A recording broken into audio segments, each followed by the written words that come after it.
এনটেলসে আপনাদের সবাইকে স্বাগত। আজ আমরা খুব পরিচিত কিন্তু বেশ কঠিন একটা অনুভূতি নিয়ে কথা বলবো। চাকরি খোঁজার সময় আমি হতাশ ও মানসিকভাবে বিপর্যস্ত ছিলাম। এই ব্যাপারটা, চাকরি খোঁজার সময়টা যে কি পরিমাণ কঠিন হতে পারে, বিশেষ করে যখন প্রতিদিন চেষ্টা করার পরেও কোনো সাড়া শব্দ পাওয়া যায় না, এটা অনেকেই বোঝেন না। ঠিক। আর সবচেয়ে মজার বিষয় হলো মূল সমস্যাটা কিন্তু ব্যর্থতা বা চেষ্টার অভাব নয়। আসল কারণ হলো প্রতিক্রিয়ার অভাব। মানে যখন একজন প্রতিদিন আবেদন করছেন, প্রস্তুতি নিচ্ছেন, কিন্তু দিনের শেষে উত্তর আসছে শুধু নীরবতা, তখন মস্তিষ্ক এটাকে একটা অদ্ভুত সংকেত হিসাবে নেয়। মানে কোনো কাজের কোনো দৃশ্যমান ফল নেই, এটা তো ভেতর থেকে একদম খালি করে দেওয়ার মতো। একদম। আমাদের কাছে একজন লিখেছিলেন, আমার সিভি পাঠানোটা অনেকটা ব্ল্যাক হোলে চিঠি ফেলার মতো মনে হচ্ছিল। এই বিষয়টা বেশ ইন্টারেস্টিং। তার মানে আমাদের মস্তিষ্ক যখন কোনো কাজের পুরস্কার বা প্রতিক্রিয়া পায় না, তখন চেষ্টা চালিয়ে যাওয়ার শক্তিও হারিয়ে ফেলে। এটা কি আমাদের ব্রেনের কেমিস্ট্রির সাথে সম্পর্কিত? ঠিক তাই। এই অবিরাম অপেক্ষা আর অনিশ্চয়তা মস্তিষ্ককে একটা হাই অ্যালার্ট মোডে রেখে দেয়। কিন্তু যেহেতু কোনো পুরস্কার আসছে না, তাই ডোপামিনের মতো নিউরোট্রান্সমিটারগুলো ঠিকমতো কাজ করতে পারে না। আচ্ছা। ফলে মানসিক শক্তি ধীরে ধীরে কমতে থাকে। এটা শারীরিক ক্লান্তির মতো নয়, বরং এটা এমন এক অবসাদ যা আপনার ভেতরের জোরটাই কেড়ে নেয়। হুম। আর এই চাপটা যখন দীর্ঘ সময় ধরে চলে? তখন তা আমাদের শরীরকেও প্রভাবিত করে, বিশেষ করে আমাদের স্নায়ুতন্ত্রকে। মন হয়তো এগোতে চায়, কিন্তু শরীর আর সঙ্গ দেয় না।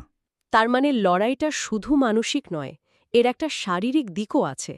তাহলে এই কঠিন সময়ের সমাধানটা কি? আরও বেশি চাপ নেওয়া তো সমাধান হতে পারে না? না, একদমই না। সমাধান হলো নিজেকে ভেতর থেকে সহযোগিতা করা, যাতে ভেঙে না পড়েও টিকে থাকা যায়। কিভাবে? মানে এই মানসিক আর শারীরিক শক্তিটা ধরে রাখার জন্য নির্দিষ্ট কোনো উপায় আছে কি? হ্যাঁ, কিছু প্রাকৃতিক উপাদান এক্ষেত্রে দারুণ সহায়ক হতে পারে। এগুলো কিন্তু পরিস্থিতি বদলে দেবে না, কিন্তু পরিস্থিতি সামলানোর জন্য মানসিক শক্তি যোগাতে সাহায্য করবে। আচ্ছা। যেমন যেমন? যেমন ধরুন অশ্বগন্ধা। এটা একটা অ্যাডাপ্টোজেন যা মানসিক চাপ এবং উদ্বেগ কমাতে সাহায্য করে। ফলে ওই যে সারাক্ষণ একটা অস্থিরতা কাজ করে, সেটাকে শান্ত রাখে। বেশ কাজের তথ্য। কিন্তু আরেকটা বড় সমস্যা হলো শক্তির অভাব। অনেক সময় মন চাইলেও শরীরটা আর চলে না। সেটার জন্য কি করা যেতে পারে? হ্যাঁ, এটাও একটা বড় চ্যালেঞ্জ।